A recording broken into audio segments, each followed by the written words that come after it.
Guys अभी मैंने AC complete किया है, पूरा चैप्टर एसी कंप्लीट कर चुका हूँ एमआर सर से कंप्लीट लगातार कंटिन्यू 2 दिन सिर्फ फिजिक्स पढ़ के एसी कंप्लीट किया हूँ। और उसमें सारे क्वेश्चन जो पीवाईक्यू है, आईटी जेई मेंस के जेई के क्वेश्चन, मेंस के क्वेश्चन, एडवांस के नहीं लगा था, मेंस के क्वेश्चन, और जो भी पीवाईक्यू है, प्रैक्टिस सीट है, सारा का सारा लगा लिया, शॉर्ट नोट्स भी कर लिया।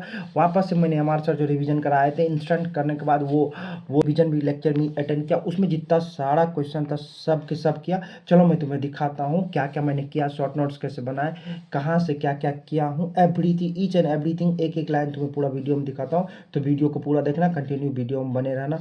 तो चलो देखो गाइज, तो गाइज ये है मेरा पूरा चैप्टर, यानी रिसेंटली ये देखो कंप्लीट मैंने किया है। ये मेरा पूरा का पूरा एसी का नोट्स है। तुम देख रहे हो क्या भाई, कैसा लग रहा है? एकदम मजेदार लग रहा है ना? हाँ, मुझे भी मजेदार लगा था इतना करने के बाद। भाई कॉन्फिडेंस, वो कॉन्फिडेंस लेवल ऐसा आ रहा है ना, मत पूछो यार। एकदम लगता है यूं बॉटम से लेकर हाई तक कॉन्फिडेंस लेवल अचानक इतना बूस्ट हो गया।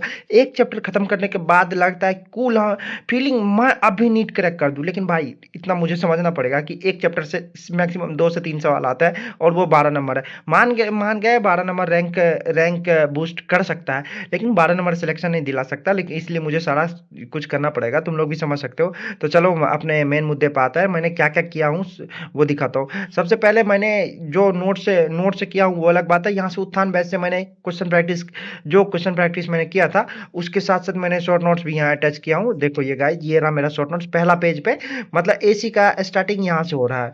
मैं तुम्हें बताऊँ तो मेरे चैप्टर का स्टार्टिंग यहाँ से हो रहा है, ये जस्ट यहाँ से, और यहाँ पे, और ये भी दूसरा पार्ट है।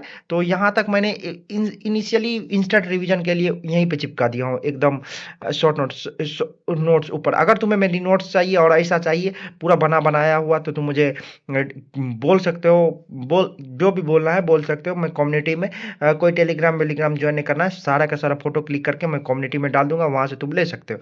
तो रही बात, चलो आगे बढ़ते हैं। यहाँ से ये शॉर्ट नोट्स तो मैंने ऐड कर दिए यहाँ पे, और यहाँ से शुरू होता है मेन दारोमदार। यहाँ से क्वेश्चन शुरू होता है गाइस, थोड़ा सा हमारे सर यहाँ पे समझाते हैं, एंड देन फाइनली यहाँ से क्वेश्चन शुरू होता है। तो मैंने बीच बीच में क्वेश्चन भी चेप देते हैं, जैसे कि तुम्हें पता होगा मैं चेपने में माहिर हूँ, कुछ भी चीज चेपने में एकदम माहिर हूँ। तो देखो गाइज, बेसिकली यहाँ से क्वेश्चन भी शुरू हुआ है, और मैंने क्वेश्चन भी यहाँ पे नोट्स जो प्रिंट कराया था उसमें भी सारा क्वेश्चन रहता है। यहाँ पे जो क्वेश्चन रहने के बाद जो गैप बच जाता है, वहां पे मैंने कंप्लीट कर दिया ये सारा गैप। एंड देन चलो ये रहा दूसरा पेज। देखो गाइज, ये रहा दूसरा पेज, यहाँ पे मैंने दोनों साइड ही चिपका दिया। हमारे सर पूरा बताए थे, यहाँ पे थ्योरी व्योरी बताए थे, तो मैंने अपने अनुसार से क्लियरली लिख के दोनों साइड ही चिपका डाला यार, चिपका डाला। एंड देन फिर तीसरा पेज आ जाता है। यहाँ भी क्वालिटी फैक्टर सब के बारे में, एलसी ऑसिलेशन सब के बारे में, और जो भी एक्स्ट्रा एक्सेट्रा एनीथिंग रहता है उन सब चीज के बारे में लिखा है, तो ज्यादा ध्यान नहीं देना। एंड देन तुम देख रहे हो ये रहा मेरा क्या पूरा एसी का नोट्स। चलो देखो एसी, ये यहाँ पे थर्ड पर्सन में भी मैंने नोट्स चिपका है। ये भी नोट्स एक प्रॉपर वे में बोल सकते हो, एक अच्छा नोट्स है। एंड देन चलो आगे देखो, कंप्लीट एसी का मैं तुम्हें ये दिखाता हूँ। ये रहा, मुझे इतना देर में कंप्लीट एसी करना पड़ा। यहाँ से शुरू हो जाता है मेरा एटॉमिक स्ट्रक्चर, एटम्स मान लो, एटॉमिक स्ट्रक्चर नहीं, ये फिजिक्स का एटम है। तो एसी मेरा इतना में खत्म हुआ है।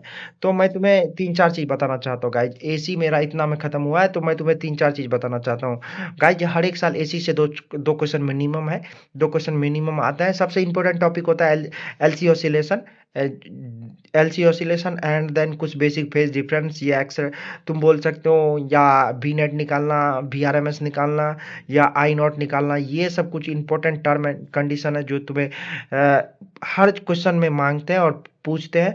तो इन सब चीज़ों पे तुम्हें जरूर से जरूर ध्यान देना होगा।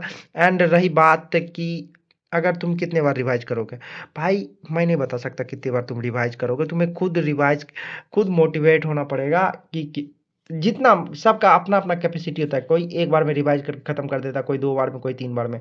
तो तुम्हें जितना मन करे रिवाइज करने का, जितना टाइम मन करे रिवाइज करने का, उतना टाइम रिवाइज करो। ये कंपलसरी नहीं है कि 2 बार 3 बार 4 बार।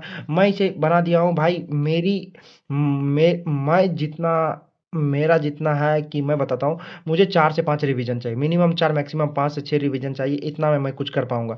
अगर इतना नहीं कर पाया तो मेरे से एकदम नहीं हो पाएगा। तो तो इस कारण से ये छोटा चैप्टर है, तो छोटा चैप्टर में ज़्यादा टाइम नहीं लगेगा, तो 4 से 5 बार रिवीजन हो जाएगा।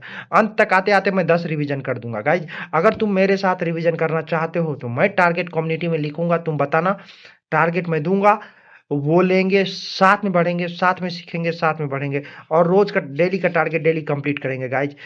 तो रही बात उन सब चीज़ों की कि सबसे पहले करना क्या है, तो सबसे पहले इसी में भाई बेसिक चीज़ पता होनी चाहिए। किसी भी चैप्टर का बेसिक पता होना चाहिए। बेसिक पता होने के बाद एंड देन फाइनली तुम्हें क्वेश्चन प्रैक्टिस पे फोकस करना है।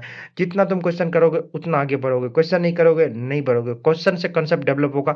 अगर क्वेश्चन नहीं कर रहे हो तो कांसेप्ट डेवलप नहीं होगा। सबसे पहली बात क्वेश्चन करो एंड देन गाइज़ जो हो वो भविष्य की बात है। क्वेश्चन मैटर करता है गाइज़। नहीं कर रहे हो क्वेश्चन कोई मायने नहीं रखता। तो चलो गाइज़ मिलते हैं दूसरे ब्लॉग में। Bye bye. Take care guys.